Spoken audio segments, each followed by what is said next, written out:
हीरा जन्म ना बिगाड़ियो, हीरा जन्म ना बिगाड़ियो, मनुष्य बन गए हो करनी सुधारियो, हीरा जन्म ना बिगाड़ियो, मनुष्य बन गए हो करनी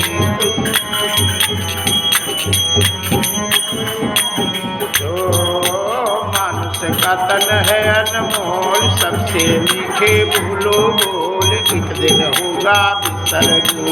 मनुष्य का तन है अनमोल, सबसे मीठे भूलो बोल, एक दिन होगा विसर्जोल। बाकी रह गई है वो, बाकी रह गई है वाको सुधारियो, हीरा जन्म ना बिगाड़ियो, बाकी रह गई है वाको सुधारियो, हीरा जन्म ना बिगाड़ियो, मनुष्य बन गए हो करनी सुधारियो, हीरा जन्म ना बिगाड़ियो।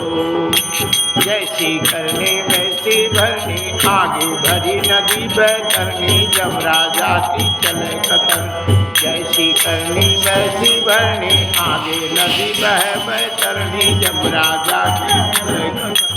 कहना संतों का हो, कहना संतों का कमहु ना बिसारियो, हीरा जन्म ना बिगाड़ियो, कहना संतों का कमहु ना बिसारियो, हीरा जन्म ना बिगाड़ियो, मनुष्य बन गए हो करनी सुधारियो, हीरा जन्म ना बिगाड़ियो, मनुष्य बन गए हो करनी सुधारियो, हीरा जन्म ना बिगाड़ियो।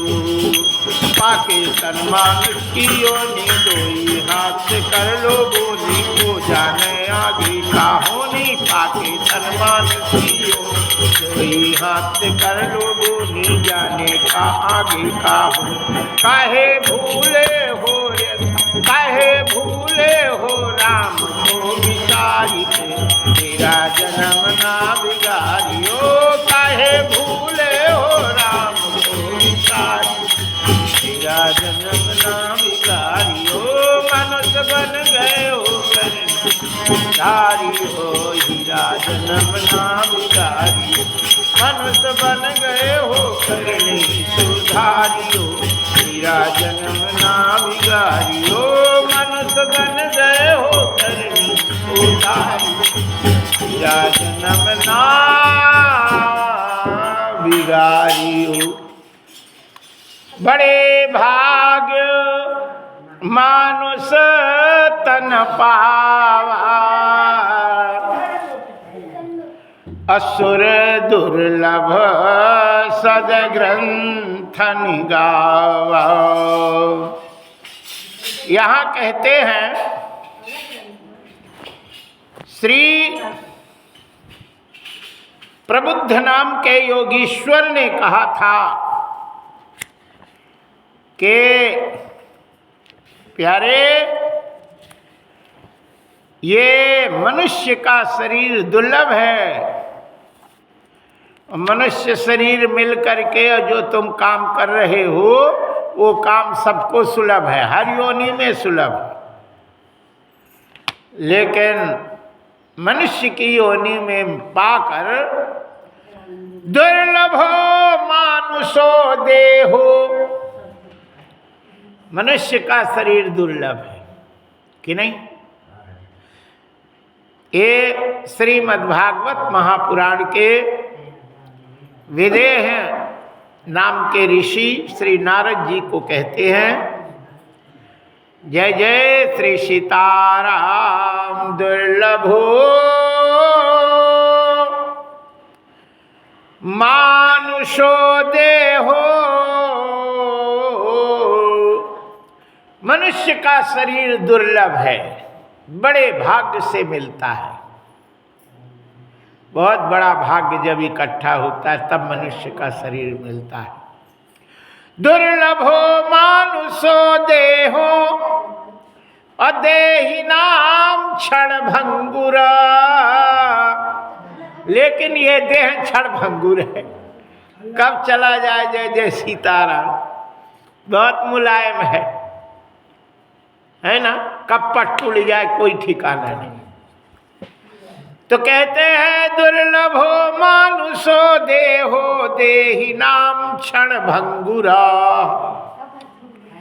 शरीर क्षण भंगुर है, तत्रापि दुर्लभम मन्ये वैकुंठ प्रिय दर्शन। इस मनुष्य के शरीर क्षणभंगुर शरीर को प्राप्त करके और जिसने श्री वैकुंठवासी श्री हरि का दर्शन नहीं किया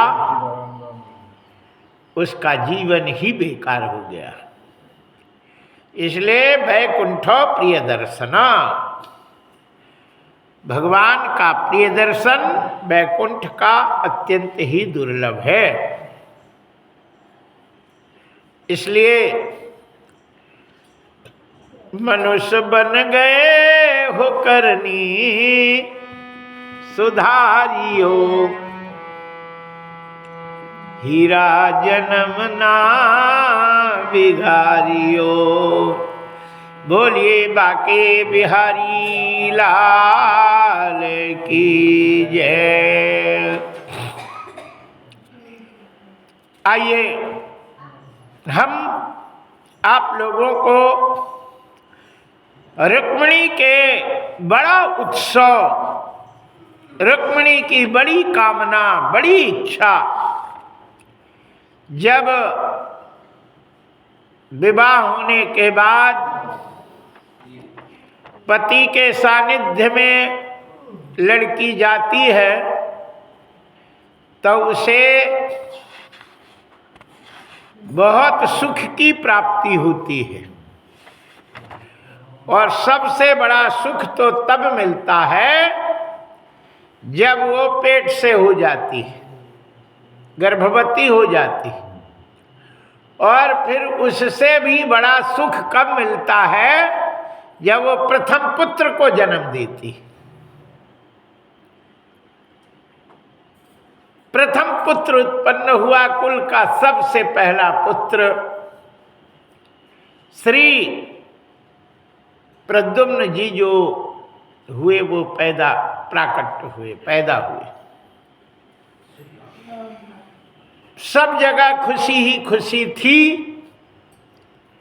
लेकिन 5वें दिन ही वो गायब हो गई। याद रखो, सभी माताएं ध्यान से सुनेंगी।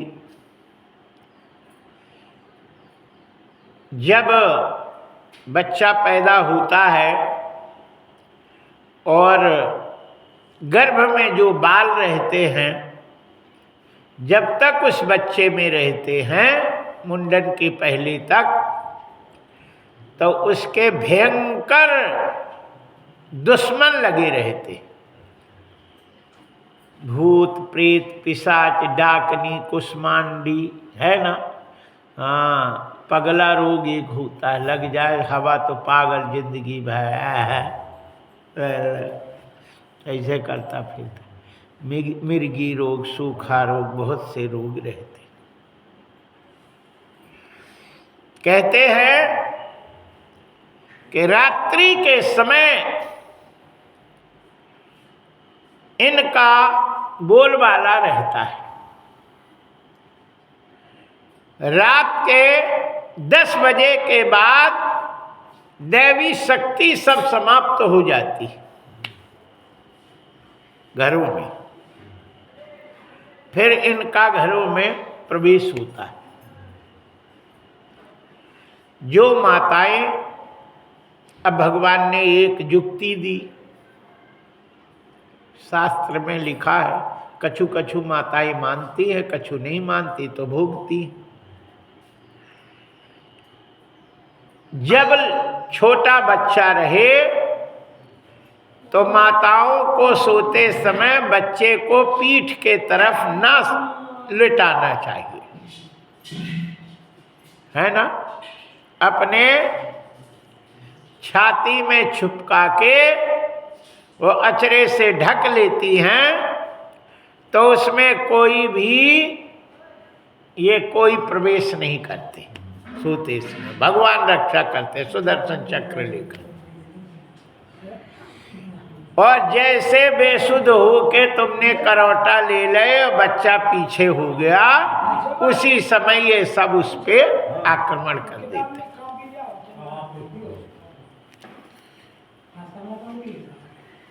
जय जय श्री सीताराम।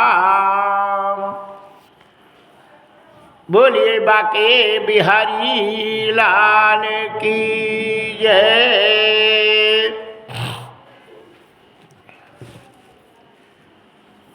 कहते हैं कि जब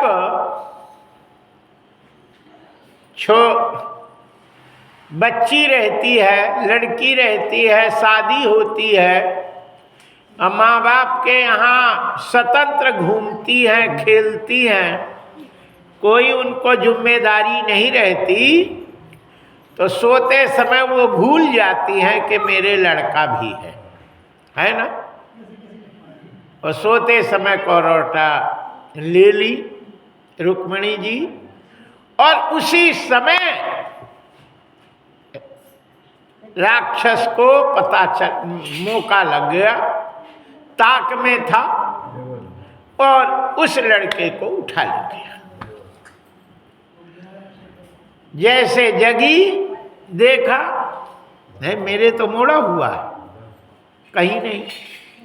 तुरंत उठ के सास के पास गई, मोड़ा उठा ले आए। बोले हम काहे को उठा ले आए, तेरा मोड़ा, हम तो यहाँ हैं।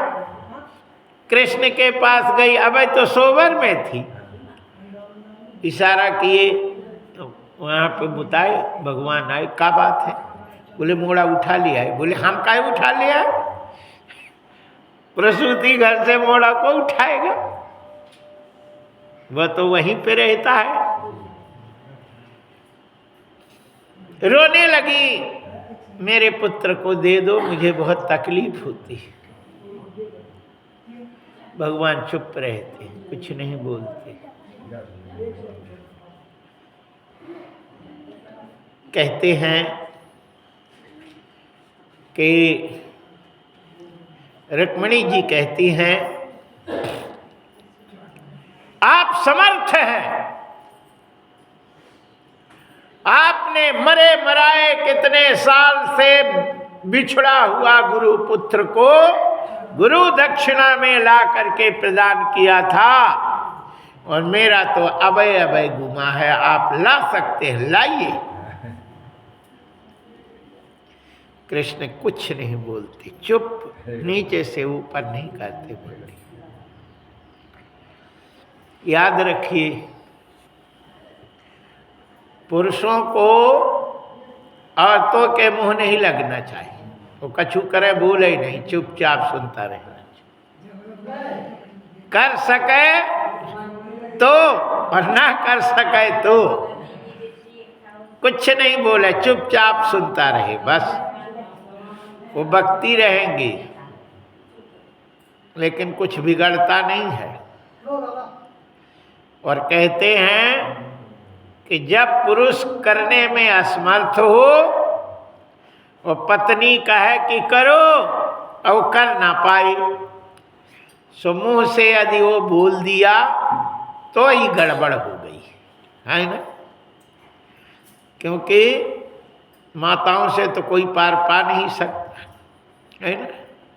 जब भगवान नहीं पाए तो तुम लोग कहाँ से पा सकते हो। पार पाने के लिए सिर्फ एक ही साधन है, मौन, चुप हो जाओ। कहते हैं कि चुप रहने वाला हजारों को चुप कर देता है और जीत जाता है, और बोलने वाला हार जाता है। जय जय श्री सीताराम। इसलिए दुर्दारा यत्र वक्तारा तत्र मौने ही शोभनम। मेढक जैसे टर टर बोलने वालों के पास चुप रहने वाला जीत जाता है ना। और नहीं तो का कहोगे। जय जय श्री सीताराम ने तो रात भर टर टर कर दी। मेढक रात भर बरसात में एक मिनट को शांत नहीं होता कि नहीं। यदि खेतन में रहे तला उला भरा हो गए तलैया, रात भर टर टर करते हैं, उनका मुंह नहीं पिराता है ना कि कछु विश्राम ले ले भैया, शांत ही हो जा कछु के लिए। आषाढ़ के समय सावन में बहुत दिक्कत। श्री राजा परीक्षित सुखदेव जी से पूछते हैं, कृष्ण भगवान की परम प्रिय लक्ष्मी जी का अवतार श्री रुक्मिणी जी के रोने के बाद भी भगवान के कोई प्रक्रिया नहीं होती, कुछ बोलते नहीं, समर्थ होने के बाद भी नहीं बोलते। क्यों? कहते हैं भगवान समर्थ है, होते हैं, लेकिन किसी के प्रारब्ध को नहीं बदलते। प्रारब्ध बदलते होते तो एक लौती अपनी बहन के लड़का अभिमन्यु को बचा लेते। जो चक्रव्यूह में फंसा था, भगवान अंतर्यामी है, देख रहे थे कि 8 महारथी मार रहे, वह अकेला वो लड़का जिसके अस्त्र शस्त्र से विहीन कर दिया, क्योंकि अभिमन्यु भी महारथी में ही थे। जो महारथी होते हैं उनके हाथ में कोई अस्त्र शस्त्र यदि रहे तो उसको कोई मार नहीं सकता। जिसमें कर्ण भी महारथी थे, युधिष्ठिर भी, ये भीष्म पिता भी महारथी थे, द्रोणाचार्य भी महारथी थे। द्रोणाचार्य के हाथ में यदि अस्त्र है, द्रोणाचार्य को मारने वाला कोई पैदा नहीं हुआ। भीष्म के हाथ में यदि अस्त्र है तो उनको कोई मारने वाला पैदा नहीं हुआ। वो कर्ण के भी हाथ में यदि अस्त्र है तो उसको कोई मारने वाला पैदा नहीं हुआ। इनको जब भी मारा गया तो अस्त्र से विहीन करके मारा गया। कर्ण के जब राजा विराट के यहाँ गाय को पांडवों को अज्ञातवास में पता लगाने के लिए, अब उन्हें पांडव यहाँ है, उन्हें कैसे पता कि यहाँ ही है, क्योंकि राजा विराट के साले का नाम था कीचक, और कीचक 100 भाई थे, और एक कीचक घर में आया बहन के पास, और बहन के पास द्रौपदी थी। अज्ञातवास में नाम बदल के सैरंध्री नाम से वो थी। भीम रसोई में थे, अपना नाम बदल के। अर्जुन नपुंसक थे, बृहन्नला जो नाचो सिखाते, और कंक के नाम से युधिष्ठिर थे, जो मंत्री को वहाँ पे सब जुआ उआ ये सब खेलने के लिए नियुक्त थे। नकुल सहदेव अस्तबल में थे, घोड़े उड़े की देख रेख, सब रूप बदल के नाम बदल के अपने अपने अस्त्र शस्त्र उन्होंने एक पेड़ में बांध दिए थे ऊपर। 1 साल के बाद फिर निकालेंगे, उन्हें कोई पहचान नहीं सकता। 12 महीना अज्ञातवास के बीत गए, लेकिन 13वां महीना लग गया। वो था लौद का महीना, अधिक महीना, बस 1 महीना की बात थी। लेकिन कीचक ने द्रौपदी को देखा और बहन से कहा, बहन ये कौन है इतनी सुंदर? बोले ये आफत की मारी है, इसके रक्षक हैं 5 गंधर्व, उससे रक्षित है, लेकिन समय खराब चल रहा और इसके जो गंधर्व हैं वो विधे हैं, इसकी रक्षा नहीं कर सकते। ये मेरी शरण में आई, इसको भोजन वोजन देते हो, काम करते हो। बोले बहन आज तो मैं जा रहा हूँ बाहर, कल रात को 12 बजे इसको मेरे कमरे में भेजना, ये मेरी सेवा करेगी रात भर। अब वो सेनापति था। बहन ने कहा हो भैया। अब वो द्रौपदी को कही कि जाना कल परसों, है ना, कल, आज तो शाम के वो आया था। द्रौपदी ने कहा मेरे गंधर्व को पता चलेगा तो इसकी चटनी बना देंगे, इसका जीना हराम हो जाएगा, इसलिए अपनी औकात में रहे। बोले वो बहुत खतरनाक है, 100 हाथियों की ताकत है उसमें, पृथ्वी में कोई भी उसका सामना नहीं कर सकता, और वो जो चाहता है, और 100 भाई हैं, एक नहीं, सब में 100-100 हाथी का ताकत। बोले चाहे 1000 हाथी की ताकत हो, लेकिन मेरे गंधर्व का सामना कोई नहीं करता। और तुम जो है समझा दो अच्छे से भाई को कि मेरे चक्कर में नहीं पड़े, नहीं तो। उसने कहा कुछ भी नहीं हो सकता, आज तो मैं जा रहा हूं, कल 8 से 8:30 नहीं हो, और नहीं तो ये समझ जाना कि तुम्हारा राज्य सब चौपट हो जाएगा। रानी ने कहा भैया अब क्या करें, जाना पड़ेगा, नहीं तो न तुम बचोगी न हम बचेंगे। हो गया, बात हो गई। जब रात भई, सब सो गई, तो द्रौपदी चुपके से युधिष्ठिर के पास गई, सारी हाल बताई, ऐसा ऐसा मेरी इज्जत का सवाल है, कल 8 बजे रात को बुलाया है। बोले हम कुछ नहीं जानते, तुम जानो, तुम्हारा काम जाने, और हमें हमारे कोई भाई को पास तुम नहीं जाना, और नहीं तो पहचान लिए जाएंगे तो फिर 12 वर्ष वनवास, 1 वर्ष का अज्ञात को झेलेगा। तुम अपनी शक्ति से बचाव करो, हम लोगों से मदद नहीं मांगो। हो गया। द्रौपदी ने अर्जुन के पास गई। अर्जुन से कहते कि देखो तुम ही आए, हमें मछली बेध के लिए आई थी, वो सब में विधा दे, मेरी रक्षा तुम करो।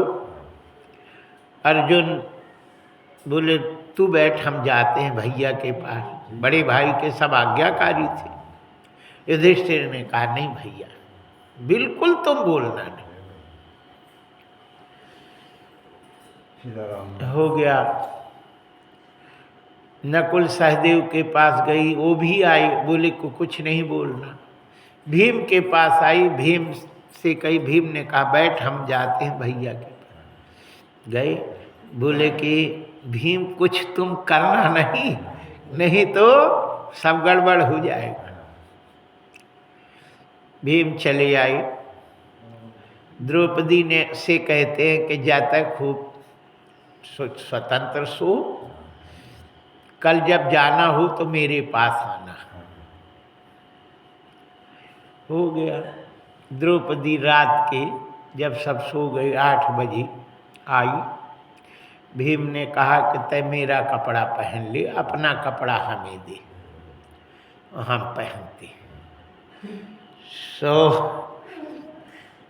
द्रौपदी को पहना दिए अपना, वो द्रौपदी के पेटीकोट और साड़ी पहन के भीम गए।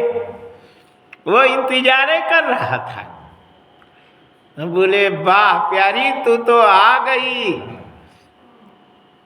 और जैसे उसने हाथ पकड़ा और भीम ने हाथ पकड़ के और जब दीवार में मारे तो छिटी छिटी हो गए।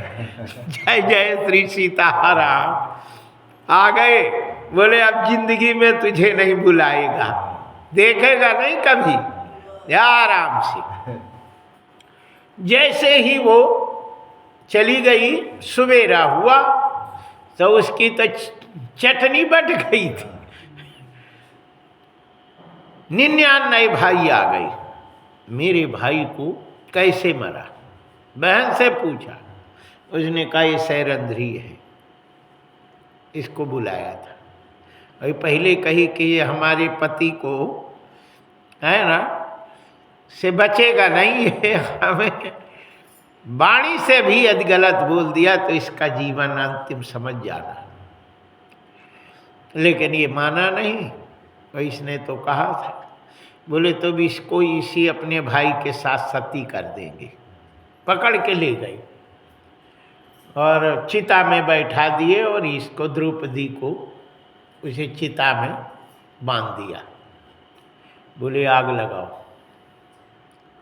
वो घड़ा उड़ा करके परिक्रमा होने, भीम को पता चला तो भीम ने कपड़े तो सब उतारी, सब उतार के धर दिया और नंगे हो गए और नदी में घुसे और पूरे शरीर में कीचड़ लगा लिया, मिट्टी का पूप, मिट्टी पूरे शरीर में। और नदिया के किनारे ही तो है ना प्रोग्राम था, निकले सबन को 99 का मार के द्रौपदी कहे जा चली जा, अभी साले कब तुम्हें देखेंगे नहीं। एक कीचक के वध करने के लिए 99 कीचकों का वध करने वाला इस पृथ्वी में भीम के अलावा कोई माई ने पैदा नहीं किया है। केवल भीम ही है जो उन सबको अकेले मार दिया, अकेले 99 को। कौरवों ने कहा मान नहीं सकते, उसी नगरी में वहीं पे भीम है और 5 भाई हैं और सैरंध्री कोई दूसरी नहीं है, द्रौपदी है। अब कैसे पता लगाएं? कौरवों को पता है कि अधर्म के का होता हुआ देख नहीं सकते पांडव। गाय को कोई मार रहा हो तो गाय को कोई है तो पांडव लोग बचाएंगे, उन्हें कोई मार नहीं सकता। उन लोगों ने ये विचार किया कि जो भी गाय बछड़े वाली है, दूध देने वाली है, तो बछड़ा तो छोड़ आओ, बधा वहीं, और गैयन को सबको रगेद लिया। गाय बछड़ा छोड़ के जाएगी नहीं, लठ मारो। ये व्यायाम करते हुए पांडव देखेंगे नहीं, धैर्य तोड़ देंगे। अब बचाने के लिए आएंगे तो हम लोग पहचान लेंगे और 12 वर्ष का वनवास, 1 वर्ष का अज्ञातवास फिर व्यतीत करना पड़ेगा। कहते हैं कि उन्होंने जैसे ही आक्रमण किया, गाय को लेंगे और कुछ नहीं, मुझे राज्य नहीं चाहिए, मुझे गाय चाहिए, हिम्मत हो तो बचा लो। उस समय विराट थे नहीं, केवल उनका लड़का उत्तर था। उत्तर ने कहा मैं तो ऐसा बाण मारूंगा कि सबकी चटनी बट जाएगी, हम जाएंगे रक्षा करने। युधिष्ठिर थे, उन्होंने कहा तुम ऐसा करो कि इसको ले जाओ, हिजड़े को, ये रथ चलाएगा। अरे बोले ये क्या नपुंसक करेगा, मर्द के आगे नपुंसक। अरे बोले ये ले जाओ, यही अच्छा रथ चलाता है, तुम्हें बचाएगा। युधिष्ठिर वहाँ पे भीष्म है, द्रोणाचार्य हैं, कर्ण है, बहुत बड़े महारथी हैं, उनका पाना है ना। तुम तो होशियार हो, सब कर लोगे, लेकिन रथ कैसे चलाना ये। युधिष्ठिर ने जबरदस्ती भीम को बैठा दिया। युधिष्ठिर ने इशारा किया कि अब जो होगा सो होगा, लेकिन गाय की रक्षा करना है। और जैसे उस उत्तर ने देखा भीष्म की पूरी सेना, तो उसके तो पतलून गीली हो गई। पूरे जो है थर थर कांपने लगा, रथ से उठ के भाग गया। मैं नहीं लड़ता, भगा। अर्जुन दौड़े, पकड़ के उठा के ले आई रथ में पटकी। बोले तय रथ चला। धनुष बाण, बोले लो धनुष बाण। बोले ये काम नहीं करेगा। उनने जब खींचा तो पट पट टूट गए उनकी रस्सी पस्सी खाए के गुलेल। बोले चढ़ जा। अब वो जो सफेद कपड़े में बंधा उसको नीचे उतार। गया तो उससे वो धनुष उठा ही नहीं, गांडीव धनुष अर्जुन का। फिर अर्जुन गए, उन्होंने जब प्रतंचा चढ़ाया, छोड़ा, सब बहरे हो गए और ऐसा सम्मोहन बाण मारा कि सब विचलित हो गए, बेहोश हो गए, बेचित्त हो गए। उत्तर से कहा कि जाओ सबके दुपट्टा निकाल ले आओ, लेकिन भीष्म का नहीं निकालना, और कृपाचार्य का नहीं निकालना, और द्रोणाचार्य का नहीं निकालना। ये हमारे गुरु हैं, इष्ट हैं, पूज्य हैं, इनका अपमान नहीं करना। बाकी सबका निकाल ले आओ, गाय को लेके चलो। गाय को उसी समय कर्ण ने गाय को मारा था, तो गाय की कमर टूट गई थी, और गाय ने श्राप दिया था कि जैसे अचल करो तन मोरा, भारत में अटके रथ तूरा। और परशुराम ने पहले ही उन्हें श्राप दे दिया था कि जब तू संकट में आएगा तो मेरी पूरी विद्या तू भूल जाएगा।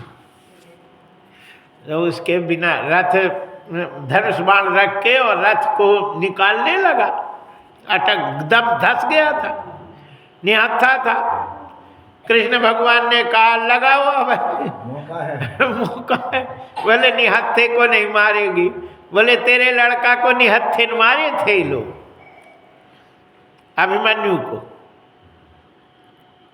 और दूसरी बात ये है कि नियम कानून का यदि उल्लंघन किए, और यदि उस समय यदि उसकी रक्षा करते, तो इन लोगों को मार नहीं सकते थे।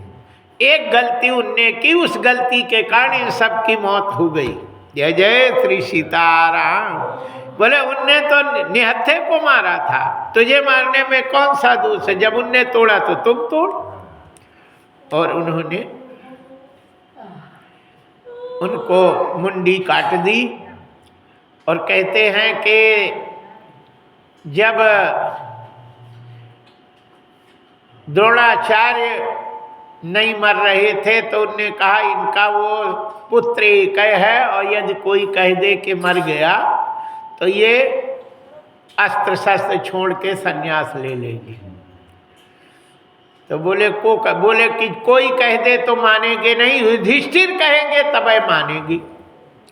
तो युधिष्ठिर से उन्होंने झूठ बुलवाया था। बुलवाया तो सही था, लेकिन युधिष्ठिर ने झूठ बोल दिया।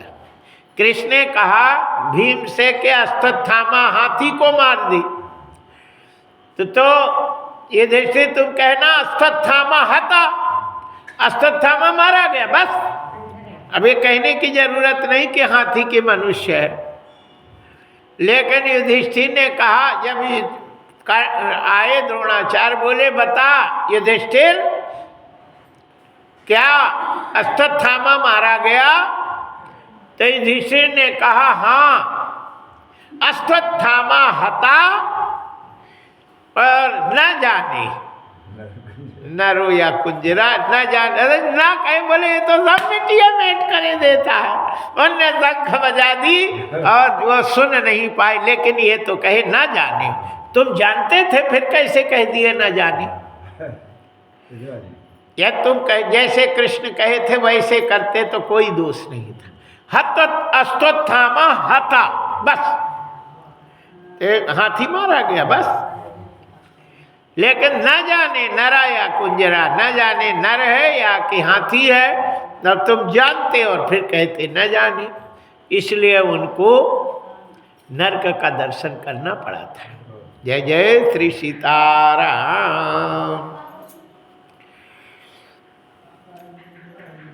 यहाँ हम आप लोगों को बता रहे हैं कि जितने भी विधान हैं ये सारे विधान के अनुसार ही जीव को रहना पड़ता है। जीव जितने दिन का आया है उतने दिन रहता है, उससे ज़्यादा रह नहीं सकता।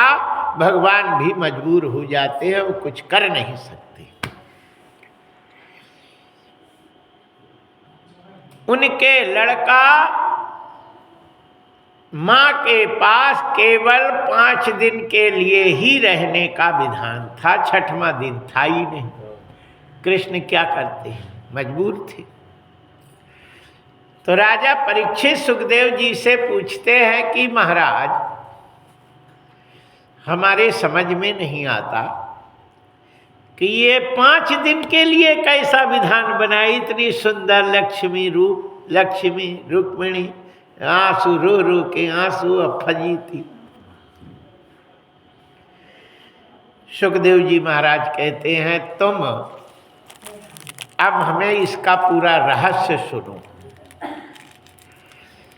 भोलेनाथ के पार्वती के विवाह के समय शंकर भगवान ने पार्वती के दया की परीक्षा लेकर के आए और उसमें पास हो गई पार्वती और शंकर जी आसन पे बैठ के और भगवान से कहा वाह प्रभु, इतनी सुंदर पत्नी, इतना चाहने वाली, और ना हम रूप में सुंदर, ना कछु, ना घर, ना द्वार, कुछ भी नहीं अपने पास, भूजी भाग नहीं है, लेकिन फिर भी वो मेरे लिए अपना जान देने को तैयार है। ये आपकी कृपा है। लेकिन समाधि लग गई और भड़ैया नमय आने वाली थी, 8 को भामर थी। फिर तो 4 महीना की गाड़ी गई और दूल्हा समाधि में लिए हैं, बैठे हैं, ध्यान लगा रहे। बोले दूल्हा को उठाओ भैया, तेल ओल कर दे। मैं बारात जावे, सारे बाराती आ गए और दूल्हा जो है कहाँ ध्यान में है। इंद्र जगाओ। इंद्र देखे तो घबरा गया। इंद्र बचने के लिए कामदेव से कहा तुम जाओ जगाओ। रति भी बगल में बैठी थी। उनने कहा स्वामी राजन, मेरे पति को बलि का बकरा काहे बनाते हो? बोले यदि उल्टे सीधे हो गए तो फिर भाले आए जय सीताराम, बचना मुश्किल कर देगी। इसलिए इतने है तुम ही जगा दो। अरे बोले नहीं, इनाम मिलेगा तुझे, इनाम। अरे उनको तो प्रिय पत्नी का विवाह होगा, सो गए। मान लो कोई दूल्हा ट्रेन का इंतजार हो गए और प्लेटफार्म में सो जाए और बाराती कहे नहीं जगाएंगे, नहीं जगाएंगे, नहीं, ट्रेन चली जाएगी, दूल्हा रह जाएगा, थोड़ी जाएगा, कोई काय में जाएंगे। दूल्हा को पहले जगाया जाता, तो दूल्हा को जगा दे, दूल्हा कहेगा आह इनाम ले लो, कहे तुमने जगा दी मुझे। अच्छा, माताओं को लालच बहुत रहता है, इनाम मिले, कोई सरकार का छुदेव है, 2-4 हज़ार रुपया पति को भेज देंगी, जाओ जल्दी ले आओ, सबको मिलो, जबरदस्त तो यही लाओ जल्दी, कि नहीं इनाम की लालच रहे और उन्हें भेज रहे, जाओ ले आओ इनाम, और उन्हें अच्छा इनाम मिलेगा। जैसे ही गए हम उनने इनाम के खातिर बढ़िया बाण चलाना शुरू किया। 6 बाण चलाए, 7वें में जैसे भृगुटी में चलाए और शिव जी के नेत्र खोले, सो सब जगह देखा संगम करे तालाब तलाई। जब जड़ों का ये हाल है तो चेतन की तो बात ही छोड़ दो। बड़े बड़े सिद्ध मुनि योगी जो ब्रह्म में देखत रहे, जो ब्रह्म में सबको, सब में राम दिखाई देते थे, उन्हें सबको औरत दिखाई देने लगी। भय काम बस समय विसारी, समय का ध्यान नहीं रहा कि संबंध समय में करना चाहिए, रात को न रात देख रहे न दिन देख रहे। शिव जी को बहुत गुस्सा है, बोले ये कौन इतना बड़ा अत्याचार कर रहा। कहते हैं कि शिव जी ने जैसे ही चारों तरफ देखा तो आम के पत्ते में काम और बाण लिए और संधा, अरे अब तेरे को तो दंड देना ही पड़ेगा, भगवान का ध्यान तूने हटा दिया। और तपस्या के बाद देखे तो का देखते हैं, कहाँ? तब शिवती शरणायन उघारा, चितवत काम भय उजरी छारा।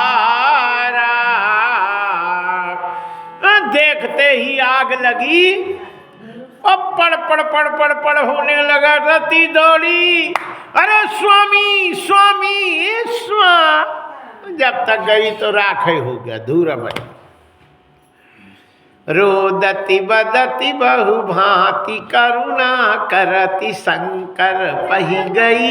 रोते हुए बक बक करते हुए शंकर पास गई, बोले भोलेनाथ तुम तो दूल्हा बनोगे, दुल्हन आएगी, मेरा घर उजाड़ दिए, ये कहाँ का नियम है? क्या वो तो हम ये भेज नहीं रहे थे, ये इंद्र ने आ भेजा है। इंद्र को जलाए नहीं, किसी को जलाए नहीं, और हमारे पति को जला दिया, मेरा क्या होगा? भोलेनाथ ने कहा तू चिंता नहीं कर, अब तेरा पति बिना शरीर का संसार में व्यापो, ये नाम अनंग, बिना शरीर के संसार में व्यापेगा। रति ने कहा कि तुमने गोला तो ज्यादा नहीं खा ले भांग का, हम हैं औरत, और औरत को बिना शरीर का कोई काम का है? शरीर का खत्म हो जाता है, आत्मा तो रहती है, पति का सब रहता है, लेकिन औरत कहते है चुरिया फोड़ देती है, अब मेरे काम का नहीं रहा, फोड़ दो। जय श्री सीताराम। अब बिना शरीर का हो गया, मेरे किस काम का? और तुम कहते हो बिना शरीर का हो जाएगा। शरीर वाला बताओ। भोलेनाथ ने कहा जब यदुवंश कृष्ण अवतारा, हुई है हरण महामहिमा,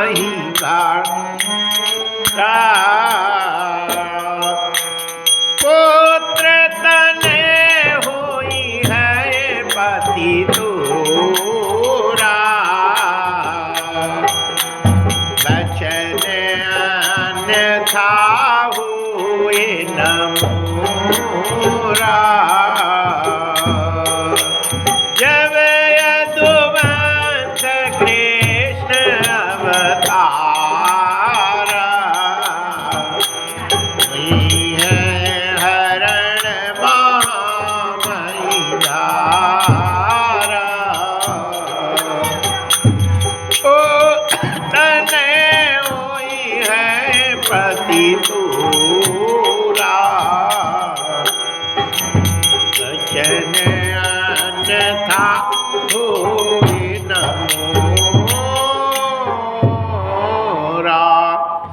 भोलेनाथ ने कहा मेरा वचन झूठा नहीं होगा।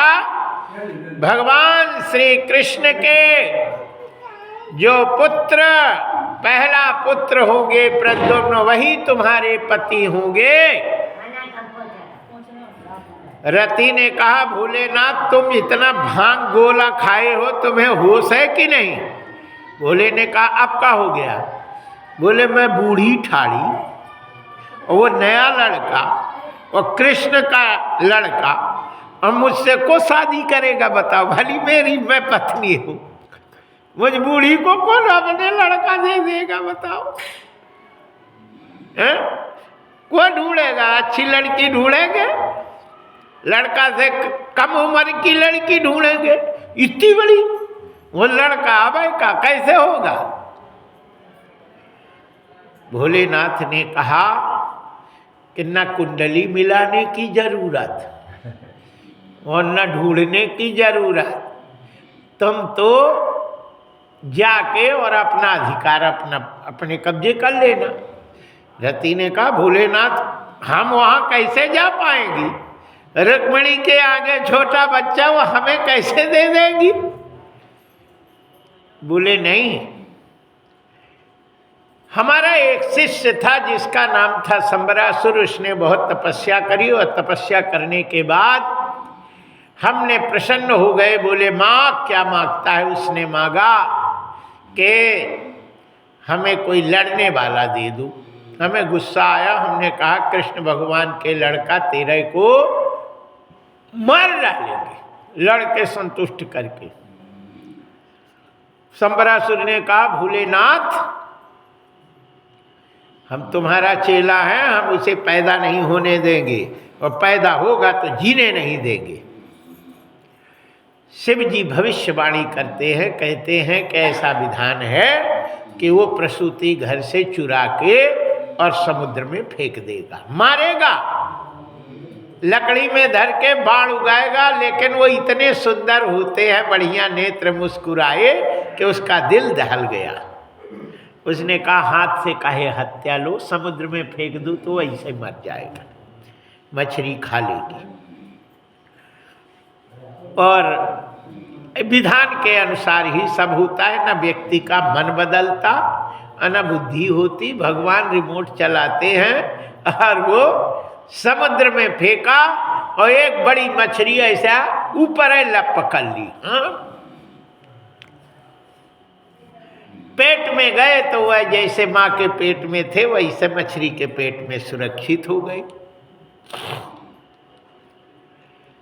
मछुआरे लोग मछली पकड़ती और जैसे जाल डाले तो इतनी बड़ी मछली, सारे मछुआरे जुड़ गए और निकाले, छकड़ा में बैलगाड़ी में धर के, एक ही बैलगाड़ी भर मछली थी बहुत बड़ी। उन्होंने कहा वो दादा बेचेंगे 2005 की बिकेगी।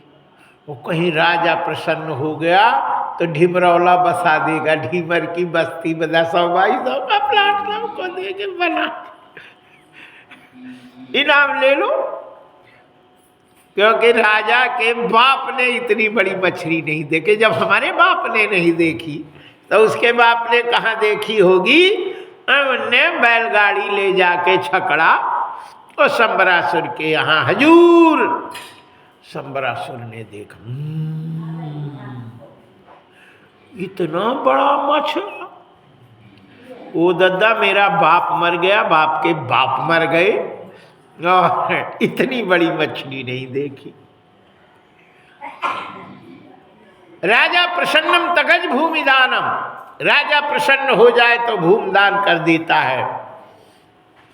उन्होंने कहा भैया बहुत बड़े प्लाट, इनको सब जिस ढीमरों को एक ढीमर मोहल्ला बनाओ, बढ़िया रोड बनाओ, बिजली पानी की व्यवस्था कर दो और बढ़िया मकान बना के दो, आनंद करें।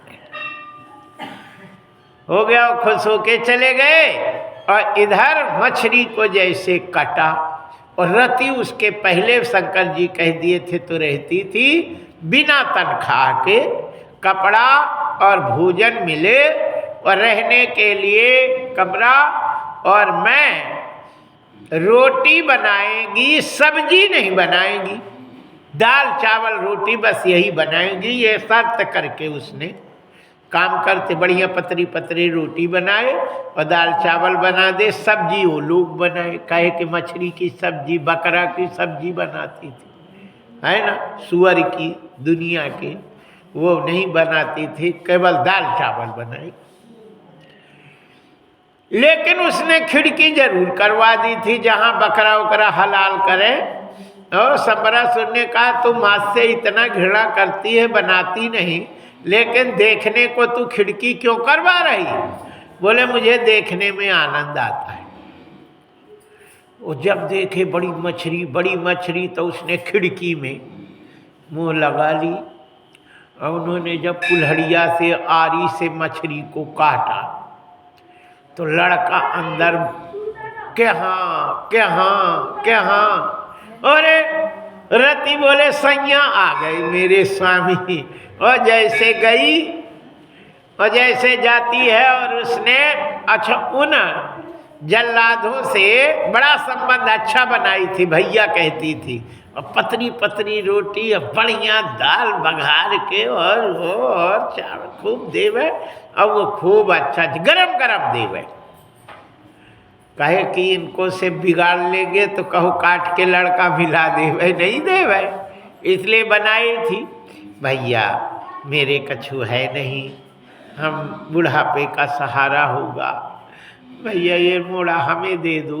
उन्होंने कहा बहन को दे दो भैया, कोई बात नहीं, अच्छे से निकालो। और काट ओट के उस लड़के को निकाल के और रति को दे दिया। रति ने उनका पालन करती है और पालन करके नाति दीर्घ काले ना सकारशिन रूप यौवना जनयामास नारीणाम वीक्षन्तीनाम च विभ्रमः नाति दीर्घ कालीन। ज़्यादा समय नहीं लगा और उसने पाल के और बड़ा कर लिया। आज रूप यौवन में संपन्न बड़े सुंदर जन्यामास नारीणाम, जो भी स्त्री देख लेती थी तो देखते ही श्रृंगार रस का प्रतिपादन हो जाता था, इतने सुंदर थी। रति ने एक दिन सेवा करते पूरे चेहरे को देखा तब वो घबरा गई और उसने आज कैसी सेवा करी। सतम पतिम पद्मदलायते क्षणम अप्रलंब बाहु नरलोक सुंदरम शवीणहाशोत्तभिधुक्ष वेक्षितिम प्रोत्तिस्पतश्चेरतिरंग सौरति। रति ने सेवा करते करते कुछ ऐसी हरकत कर दी जिससे प्रद्युम्न उठ के खड़े हो गए और डांट लगाते। क्या कहते हैं? तमाह भगवान कर्षित मन्यते मतिरन्यथा मातृभाव मतिक्रम वर्तते कामनीयथा। ऐ माता, आज तुमने भागो खा ली, तेरी बुद्धि उल्टी कैसे हो गई? तू माता का भाव छोड़कर एक कामनी स्त्री के समान तेरे व्यवहार हो गया है, इसलिए जरूर तो होश में नहीं है, तू कुछ नशा कर ली है, इसलिए ऐसा तेरा हाल हो रहा है। और मैं यदि थोड़ी देर रहूंगा तो अनर्थ हो जाएगा, इसलिए मुझे यहाँ से अन्यत्र कहीं चले जाना चाहिए। और रति को उन्होंने झटका दे दिया, छुड़ा लिया अपने को।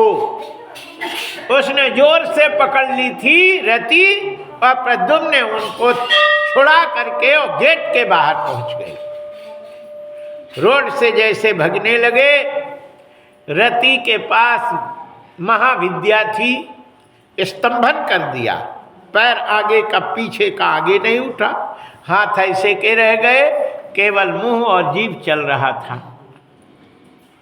जय जय श्री सीताराम, बोलिए बाके बिहारी लाल की जय। उस समय रति ने कहा, प्यारे हम तुम्हारी माँ नहीं है। माँ कह रहे तो मैं माँ नहीं हूं। मैं कौन हूं तुम्हें पता है? नहीं पता। श्री रति कहते हैं, भवान नारायण सुतः संबरेण हतो ग्रहात् अहम तेधिका पत्नी रति कामो भवान प्रभु। कहती हैं कि तुम्हारे बाप है कृष्ण और तुम्हारी माता है रुक्मिणी, और तुम्हारी माता मछली हो सकती है, लेकिन मैं कोई माता नहीं हो सकती। और जहाँ सेवा का सवाल है तो संसार में केवल एक ही ऐसा रिश्ता है जो संसार के सारे रिश्तों को निभा देता है।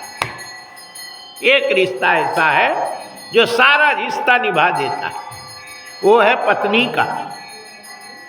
पत्नी माँ भी बन जाती है, पत्नी बाप भी बन जाती है, पत्नी भाई भी बन जाती है, पत्नी बहन भी बन जाती है, और पत्नी गुरु भी बन जाती है, पत्नी भाई भी बन जाती है, पत्नी बहन भी बन जाती है, पत्नी फुआ भी बन जाती है, पत्नी चाची भी बन जाती है। संसार के सारे रिश्ते निभा देती है। बाकी कोई रिश्तेदार हैं, सारे रिश्ते नहीं निभा सकती। पत्नी ही एक ऐसी है। ये हम नहीं कह रहे, रति कह रहे। यदि पति को कोई लठ लेके मारवे आ जाए दरवाजे में, तो पत्नी ऐसे बांध के पल्लू ठटरी के बथे छूके दे, फाड़ के धोखा दे, है ना। और भैया तो बाद में आएंगे, लेकिन पत्नी के सामने पति को कोई हाथ लगा दे, आगे खड़ी हो जाती, पति के पीछे कर दे, चलो हम निपटती हैं इससे। और पति जब गलत रास्ते में जाता है तो पत्नी गुरु बन जाती है। सुनो पति जी नहीं मिले सुग्रीवा, ते दो बंधु तेज बल सीवा। रावण जब गलत मार्ग में चलता है तो मंदोदरी गुरु हो जाती है।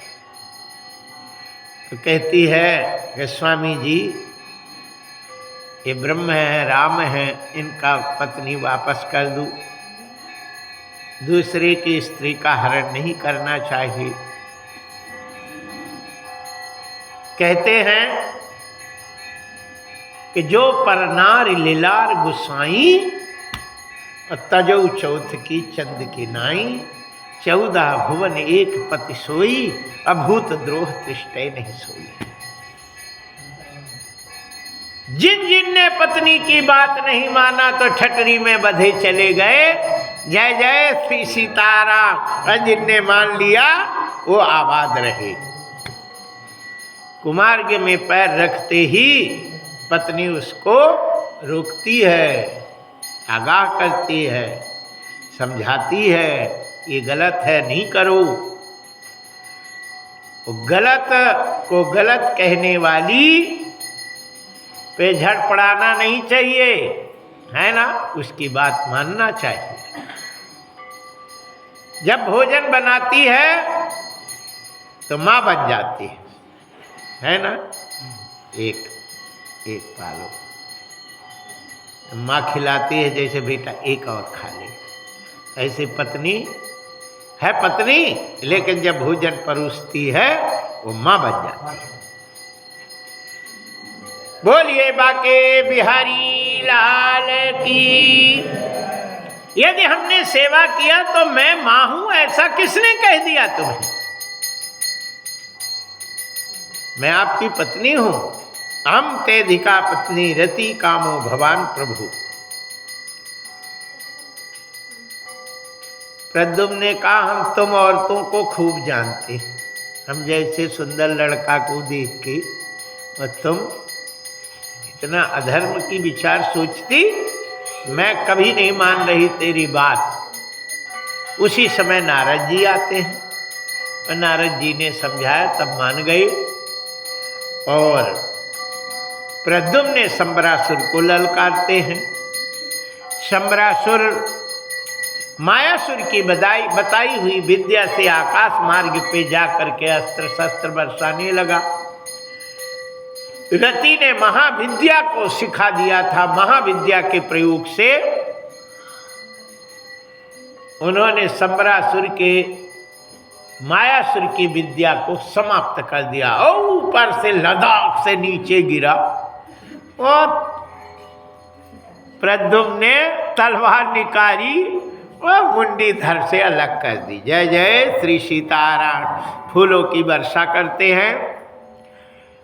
रति ने कहा कि स्वामी जी, अब मैं आपकी सेवा नहीं करूंगी। काहे? बोले इसलिए कि पति की सेवा सास ससुर के रहते नहीं करनी चाहिए। तुम छोटे थे, नादान थे, इसलिए मैं तुम्हारी माँ का काम किया, लेकिन अब तुम्हारी माँ है तो माँ का काम माँ करेगी और पत्नी का काम हम करेंगी, है ना। माँ का बहुत दिन काम करते हुए मैं थक गई, अब हम पत्नी का काम करेंगी। इसलिए अब आप यहाँ से हम ससुराल जाएंगे। प्रद्युम्न ने कहा कि देख, तुम्हें ले जाने के लिए रिजर्वेशन कराना पड़ेगा। कैसे जाएंगे? दूर है। रति ने कहा, रिजर्वेशन तो हो गया तुम्हारा, को कराया? बोले हम तो हैं, हम आकाश मार्ग से चल लेती, आप मेरे कंधे पे बैठेंगे, मैं आपको वहीं उतार देंगे। बोले कोई देखेगा तो क्या कहेगा? बोले जब देखेगा तब कहेगा। श्रीमद् भागवत कथा में लिखा है, आप सब लोग इसे ध्यान से सुनेंगे। रति कहती है कि पति पत्नी के काम को किसी को देखे तो ऐसा काम करना ही नहीं चाहिए। पति पत्नी जो भी काम करे उन्हें कोई देखे नहीं, तब करना चाहिए। उसके लिए रात है, रात को सब सोते हैं और पति पत्नी अपना काम करते हैं। तो बोले हम रात को चलेंगे, रात के अपना काम है, कोई नहीं देखेगा, रात को हम आकाश मार्ग से चलेंगे। उस समय कहते हैं कि रति जी 4 बजे सीधे प्रद्युम्न को कंधे में बैठा के आकाश मार्ग से द्वारकापुरी पहुंच गई। 5 बजे पहुंच जाती हैं और जैसे खड़ी हुई वैसे रुक्मिणी आ गई। कृष्ण भगवान अपने माता पिता के पास चले गए, क्योंकि 3:30 बजे भगवान श्री कृष्ण उठ जाते हैं और फिर रुक्मिणी को साथ में लेके 8-10 किलोमीटर घूमे आते जंगल। शिक्षा लो, सुबह उठ करके खुली हवा में 8-10 किलोमीटर नहीं जाओ। उन्हें तो काम नहीं था, दिन भर महल में बैठना था और दासी लगी थी सब काम करवे वाली, और तुम्हें तो बरेज जाना, काम करना, सब करना। स्वतम नहीं जाओ 10-5 किलोमीटर, लेकिन 10 सवेरे तो उठ जाओ। बोलिए बाके बिहारी लाल की जय।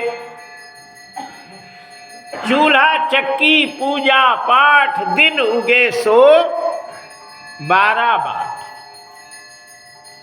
दिन उग आए तो ये काम नहीं होते। बोलिए बाके बिहारी लाल की जय।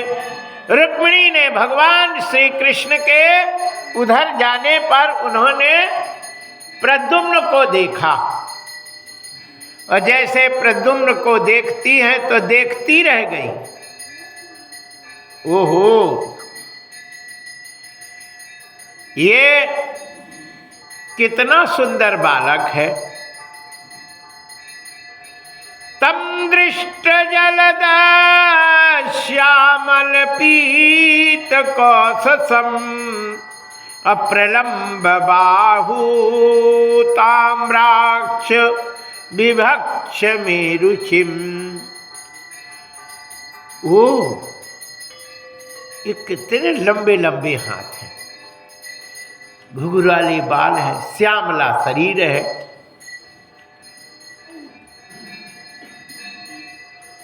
स्वाकुलं मुखस्यो भोजम नीलवक्राल कालिमी कृष्णं मत्स्यश्रियो हित्वा नीलेल्युत्तत्र तत्र। ये तो मेरे पति जैसे, उन्हीं जैसे इसकी चाल ढाल है, उसी के जैसे पलक है, उसी के जैसे मुस्कुराहट है। हो न हो, जो मेरा लड़का गुम गया था, यदि वो होता तो इतनी उम्र का होता। इतना विचार करते ही रुक्मिणी के स्तन में दूध भर आए, देखते ही पुत्र को। और ये स्त्री कितनी भाग्यशाली है कि इतने सुंदर है ना। दो ही की जोड़ी तो बिल्कुल बहुत ही सुंदर।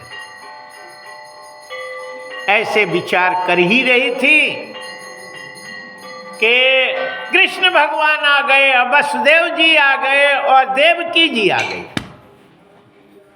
क्योंकि उनको घुमाने के लिए अब तुम उठ जाओ, थोड़ा टहल लो। बूढ़ों को भी उठा देना चाहिए।